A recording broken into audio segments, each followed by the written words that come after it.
Most of us have seen some Legend of Zelda games in our life, and one title that a lot of fans of the franchise know about is Twilight Princess. This was the 13th main installment of the series, and was released for both the Nintendo GameCube and Wii. It was highly anticipated by many members of the gaming community, and was regarded as finally fulfilling the dreams of those who wanted a much more realistic and mature Zelda game. It was incredibly popular and is a favorite for many. Its rich story and huge, quite open world captivated many. However, there's one gem that they left out. Something that would have blown everyone's mind if they actually put it in. This.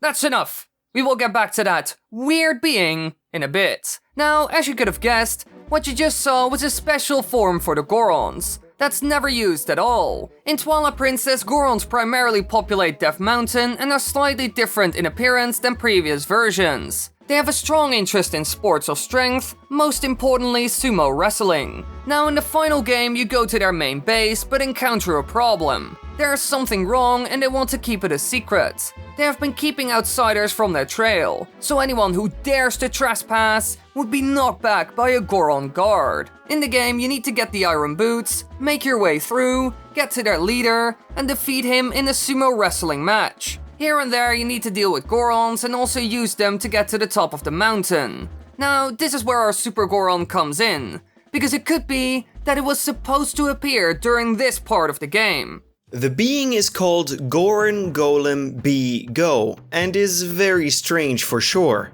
This enemy consists of a bunch of Gorons that fuse together into a giant golem-like thing. When fused, its collision is unable to interact with Link. Its smack simply phase through him. Hitting this enemy with a sword doesn't cause any damage. However, the collision of a single Goron is still able to interact with Link. This enemy is named B_Go, and the B always indicates bosses, so it can be concluded that this was intended to appear as a boss in Death Mountain's dungeon. That seems to be the most logical answer at least. However, why would they get rid of Fyrus, the boss seen in the final game? It was quite a cool boss, the item of the dungeon is completely integrated in a logical way in this fight, and even the whole story is built around him. Because the Goron's big secret was this fire demon in the center of the mountain. Because Darbus, the patriarch of the Gorons, went into the Goron mines to investigate the cause of volcanic activity, as well as to check on the status of the mine's fused shadow. Fyrus is the form that Darbus assumed, after being transformed by the power of the fused shadow accidentally. Due to his ferocity and inability to control himself from the mutation, as well as causing destruction in the mines, the Goron elders locked him away deep inside the Goron mines to prevent him from causing further damage. So the entire story of the Gorons, from the beginning to the very end and even later in the game when Darbus helps you out, is based around this boss. Now, how would this weird Goron Golem transformer fit into the story in any way? Well, as far as we can see it, there are two options.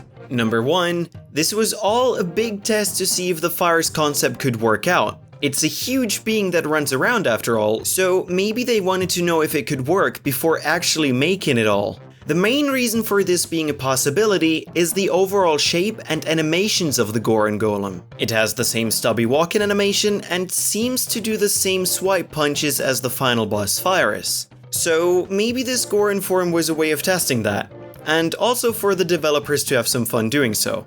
They wouldn't have to create any textures at all, just code some behavior and create animations that would be used later on anyway. If this is the case is unknown, but it is certainly possible. Now for the other option, maybe the entire story was supposed to be different and build around the Goron Golem. You might think the following after hearing this. But how?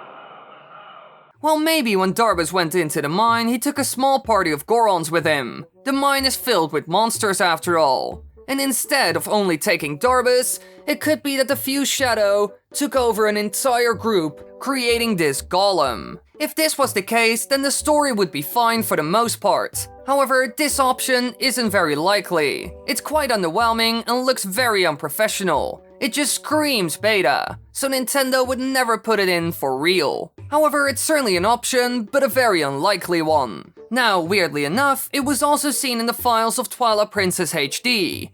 In complete HD this time. So, they did some work on it.